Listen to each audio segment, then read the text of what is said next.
right, here we are, update number 6. We have more concept art, you guys, for 2 more units, which is awesome, and a little bit more sneak peek into exactly what the concept of the designs and the future holds for designs in general.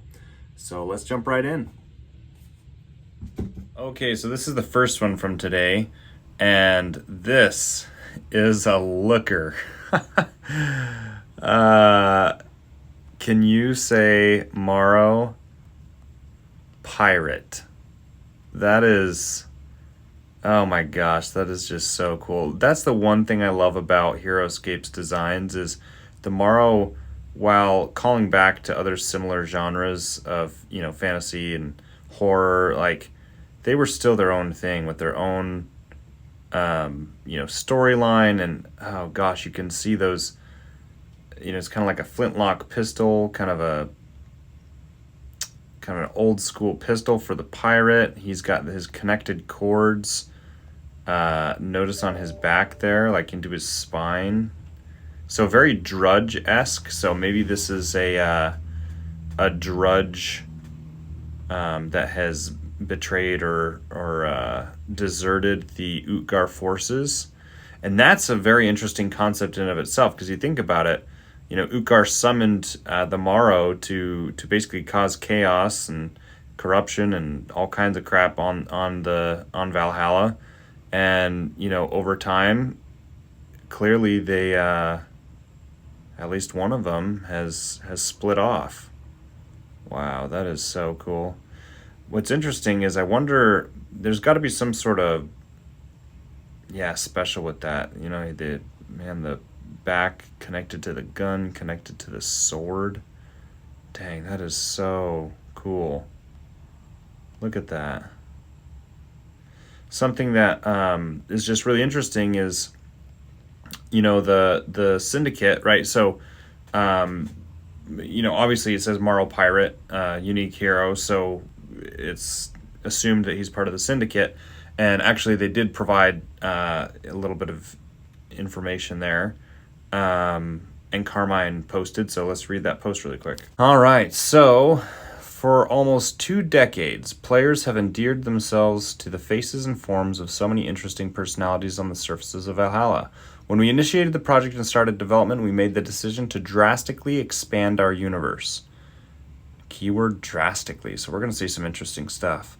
Giving existing players an opportunity to build out a world they have only seen a small fraction of, while also providing new players a chance to own something themselves.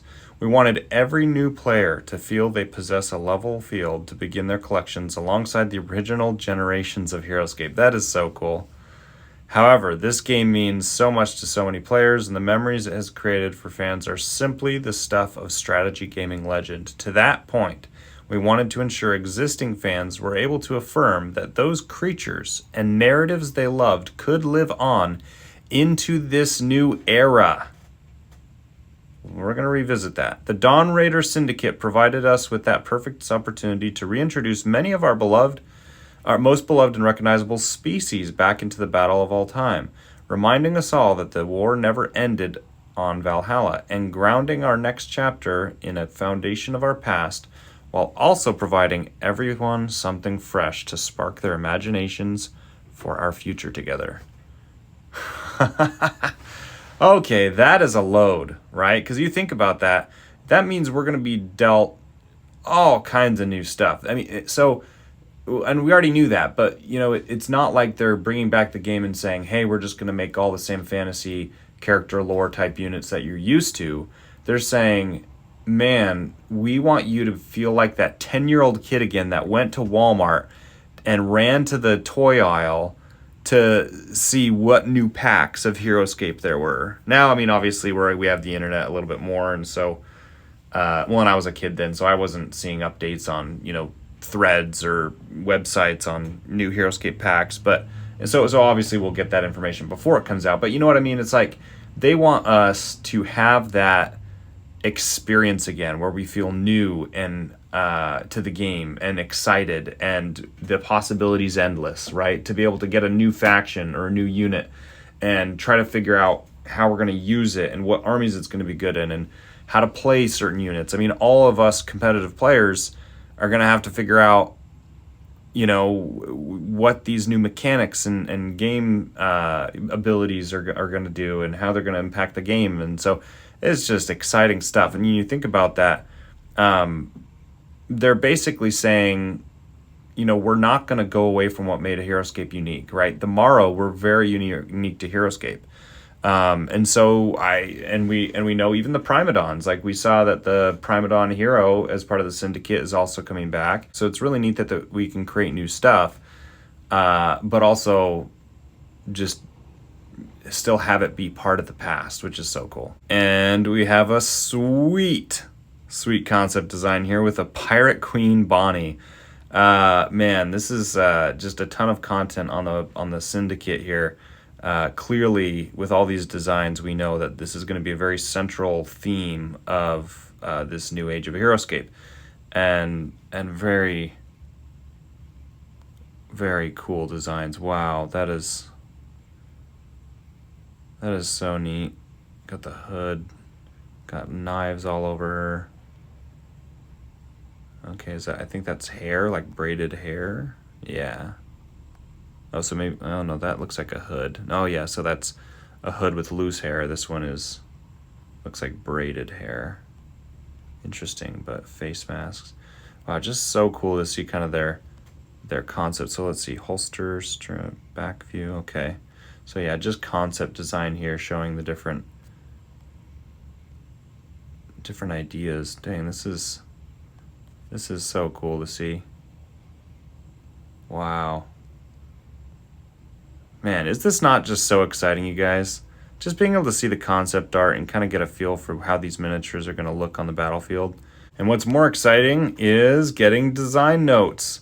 For so many strategy gamers, Heroscape represented something different and accessible. It reached new players and jump-started a generation of gamers looking to plunge into tabletop wargaming, who could stand proud over their armies of battle and apply their competitive spirit. It was a requirement from day one that anything we produced would be backwards compatible with existing rule systems and game mechanics. However, it couldn't simply be more of, and the team took on the task with zeal to unlock greater depths in the range of abilities and powers. For the team, nothing excites us more than to see how you will dive into all new army builds, combinations, strategies, using all the new powers to once again march to war upon the surface of Valhalla. And for those who love their historical ties, perhaps a closer look is needed. Huh. Let's jump to that in just 1 second. A Master of Disguise. So this is the ability for the Pirate Queen, or one of the abilities. If Pirate Queen Bonnie is targeted with a normal or special attack, roll the 20-sided die. If you roll a 12 or higher, the attacking figure may not attack. Oh, dang. So that's kind of Isamu, but also not the Krav, the lady squad. Shoot, I already forgot what they're called. Anyway, Nikita agents. There we go. So kind of Nikita agents, smoke powder-ish, because the Nikita agents state that if you're targeted by an attack, I believe it's a normal attack though, but it says if you're targeted by an attack, then you can not be targeted. And then the and Isamu is similar, but it's that you have to roll a skull to even roll for the D20 ability. So this is saying straight up that if you're targeted at all, you just roll the D20 and then you just can't be attacked. That's nuts. That's awesome. All right, so let's jump back real quick to the zeal. So from day one, they're saying we are not gonna leave the old guard in the past. We're gonna allow this game to build off of its foundation of the past, which is so awesome, but add new and exciting depths, as they're saying here. So I also want to point out that at the end there, that's a nice little snuck in thing there. And for those who love their historical ties, perhaps a closer look is needed. I think they're telling us here that they're not going to do away with historical units. Similar to how we were talking about the 3 pillars of Heroscape in the past, one of those pillars is historical ties, right? We had so many historical units that were found on Valhalla, and that's gonna continue, it sounds like. And so that is super exciting, that not only are we gonna get these kind of steampunky new units in the futuristic, Valhalla, but we're also gonna still see historical units represented. We might need to confirm that with them. That again, that the last sentence doesn't necessarily confirm that that's the case, but that's what I'm gonna say. And so that is just so cool, to see that. Yeah, man, this is, gosh, so exciting. So just a really quick update there. Not tons to discuss. I've haven't been as involved in the boards today. I do have a job. I gotta stay busy doing my job, as many of you, I'm sure. I'll try to make sure to check the boards tonight, though, and if there's any new updates from Carmine or others who have provided more detail, that will be on the next update. I'll make sure to provide that as well. In the meantime, obviously, keep updated on the Discord, Facebook, wherever you are.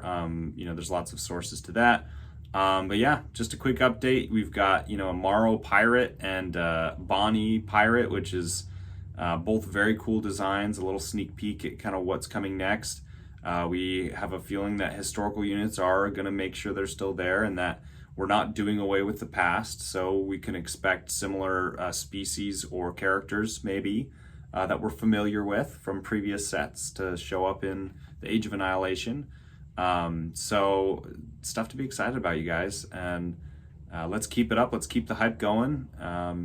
Tell your friends, start getting to your local tournament scene. The Heroscape boards are blowing up, with people starting to gather events all over the US and anywhere that Heroscapers are gathered. So I suggest that you find those local tournament scenes and start back up, because this game is something special, and it's already blowing up within our little community, and it's only going to grow from here. So exciting times ahead. Thanks, guys. See you next time.